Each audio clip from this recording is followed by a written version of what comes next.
There's a voice crying out in the wilderness.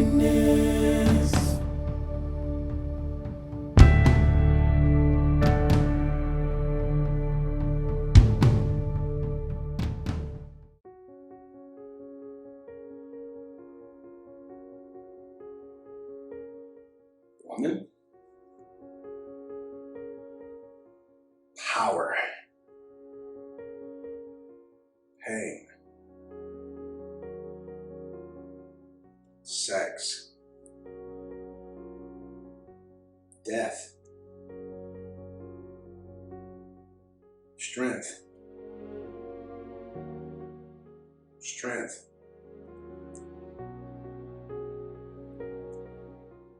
Something like the greatest.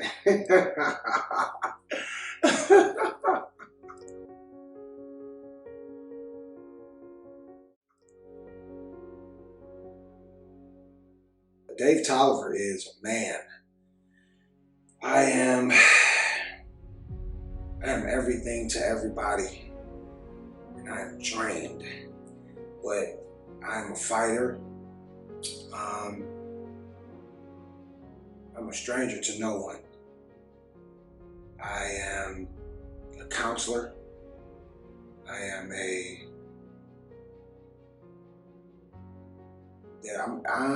every man. It's all in me. I don't get a choice but to be everything for everybody that's close to me or around me, and that's my life. That's who I am. I'm every man to everyone that's around me, and then some.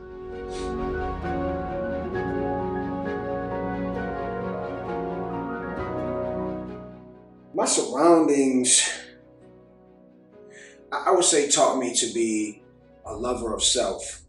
By the time I became a teenager, I kind of doubted myself a little bit about certain things, and my family is on all sides have always been, I guess, kind of arrogant and kind of self-loving and thinking of themselves more than everybody else. I think, especially for one part of my family, I think that I got the gene where I just feel like I have to save everybody. And I got that from my grandmother after, when I became an adult. My mom passed like 3 days after my 20th birthday, so I kind of fell in the lap of my grandmother, who was the type of person that if you stole from her tonight, she still would get up and help you tomorrow. My surroundings built the unbreakable man you see before you today.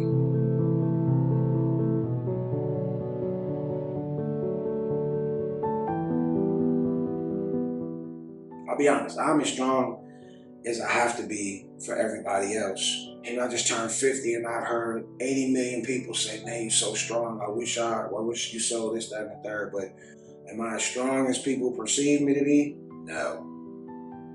I am very transparent.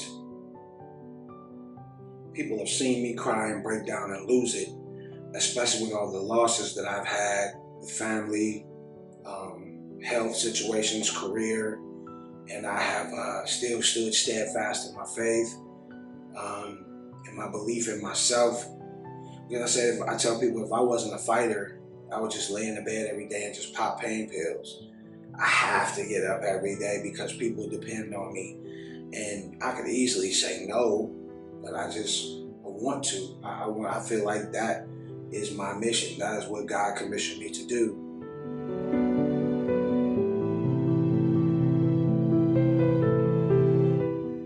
My brokenness, and I'm dealing with this now because I do suffer from depression, and I'm not afraid to talk about it because I feel a lot of black men probably die early because they're not headstrong because of mental, illness, stress, PTSD, whatever it may be. My brokenness could be me watching Rocky V and just sitting up there crying, just because of all the things that I've had to see.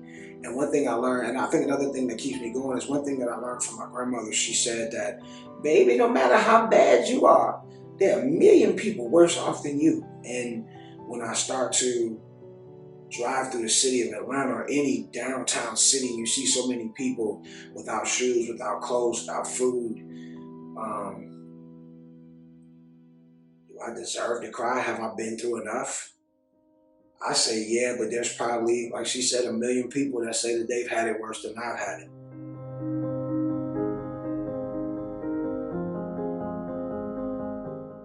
Not leaving the proper legacy that I should leave I'm on a good pace, but sometimes I have a problem. I always apologize to my kids and say, I wasn't taught how to be a dad or a husband or a father. Um, you know, I just know that I didn't want to be like my biological father. And the man that raised me as his son, who's my mom's brother, he wasn't perfect either. When I grew up, I found out all the stuff they used to crucify me. They used to crucify me for a kid. He did and did even worse, and I just vowed to never do any of those things. I want to make sure that I live long enough, and I'm healthier than I've ever been, that I live long enough to make sure I walk my daughter down the aisle, because I waited late. I want to make sure that I'm around to see my grandkids. My mother didn't make it. She was 38. I just turned 50. You know what I mean? That was one of my, oh God, that was one of my biggest fears, is not making it past 38. And when I turned 30, I was, oh Lord, Jesus. And I made it to 50.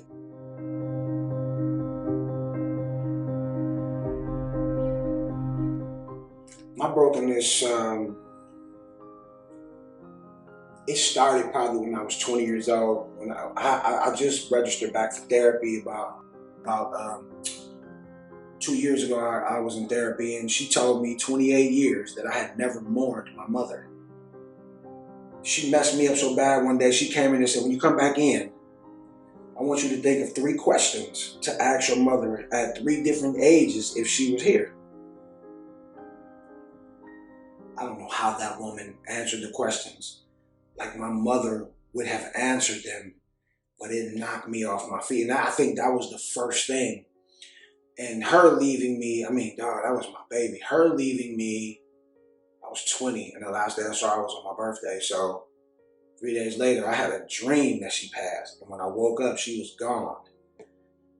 That started I don't want to say womanizing, but every time I started getting close to a woman in those young 20s, I would push away. And when I was finally ready to get married, dude was like, whatever, dude, whatever. I won so much money and dinners off of that, it was ridiculous.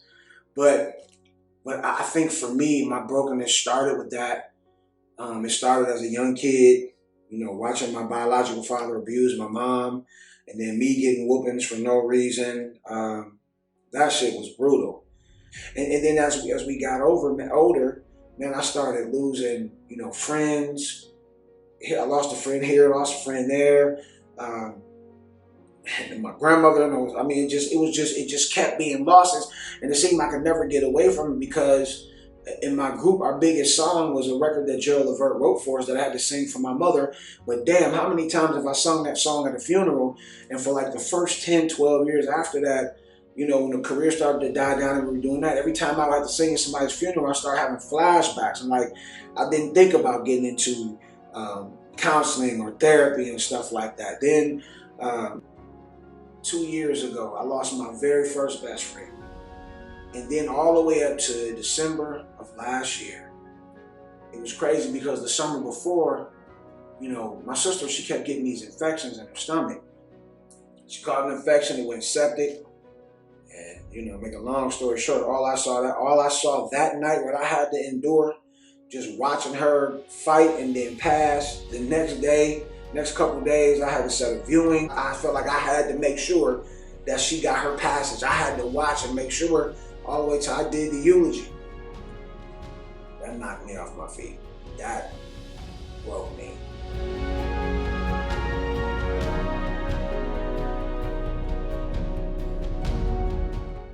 You have to forgive yourself for things that you've done, that you've done, things that people blame you for. Release yourself from that if you know you didn't do it.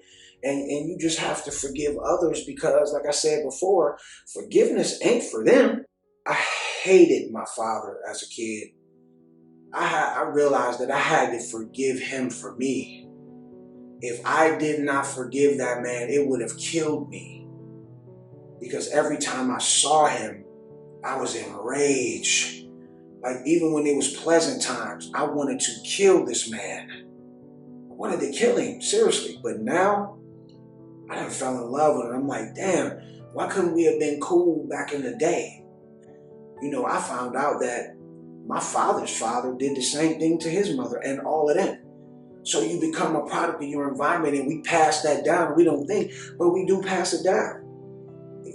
Not just genetic stuff, but the physical things that we see. Forgiveness is for you. And I had to forgive that man, because if I didn't forgive him, we wouldn't be where we are now. Forgiveness is healing for yourself.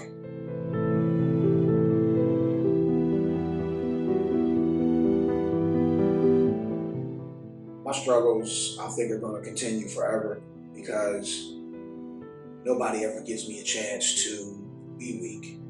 Not even my family. They don't. When I tell them I'm hurt, they don't believe it, because I'm so strong.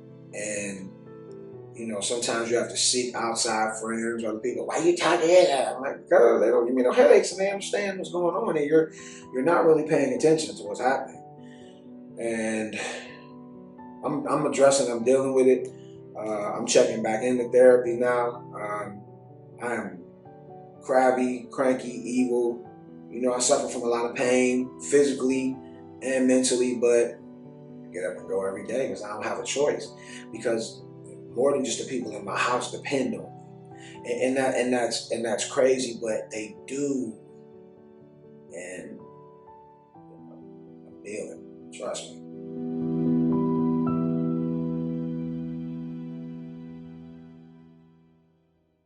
It's all the letdowns I've had in my life, man. You know, I at one point I said, damn, is it my fault that everybody's dying? I said, I'm really living this song like so alone. Like I told my wife the other day, I said, damn, I have to find some new friends, not because they full of shit, but because they all dying.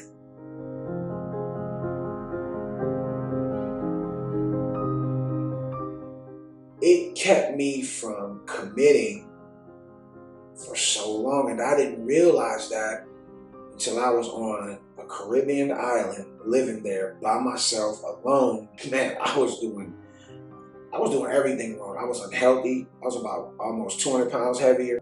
I was smoking a lot of weed. I was only dating women that I had to feed, you know, whether it was financially, mentally, all that. I was like, damn, dude, like, what's wrong with you? You know, your mom was a go-getter, your grandmother a go-getter, all your aunts and stuff, go-getters, they were doing this with. And I had to just, and there's no disrespect to that, because it's, and everybody has to have somebody, or some people have to have 2 and 3, and people play those roles with them. But it prevented me from really committing the way I wanted to. I wanted to commit. I wanted to be married. I wanted, in my high school book, it said I wanted to be married by the time I was 25. I didn't get married until I was like 32 or 33. That's a long time to start, and then know that, you know, then that you definitively have biological kids. I was entertained. I've been through many of DNA tests. And I can't say that I never was a dog to women and stuff like that, but I just, when it started to get too mushy, backed off.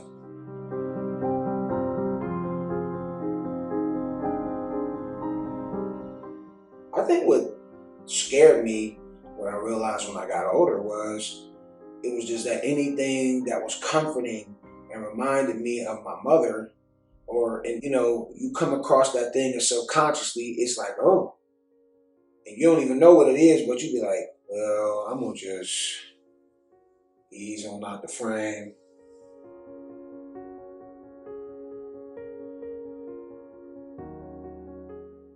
The hardest truth that I've had to really face about myself is that I'm an asshole. I am an asshole. I'm difficult to live with. I'm difficult to deal with at times. Sometimes I say things that I shouldn't say. And I say this to my family, my kids. Sometimes I say things I shouldn't say. Sometimes I still, at 50, I still do things that I shouldn't do, and I know damn well that I shouldn't do it.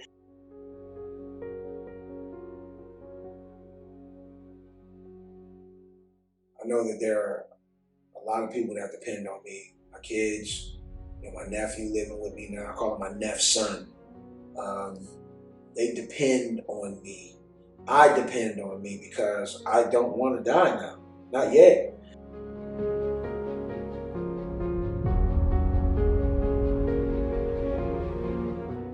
My name is Dave Tolliver, and I choose to be free. Well, what's free to you? What's free to me? Yeah. It's just a feeling, but you know it when it happens. That's what I mean by free. Like, I'll tell you what freedom is to me. No fear. I mean, really, no fear. If I could have that half of my life, no fear. That's the closest way, that's the only way I can describe it. That's not all of it, but it is something to really feel. I'm so alone, alone. I miss you. You never miss a good friend till they're gone. I'm so alone. Ooh, did you have to go away? I really miss you.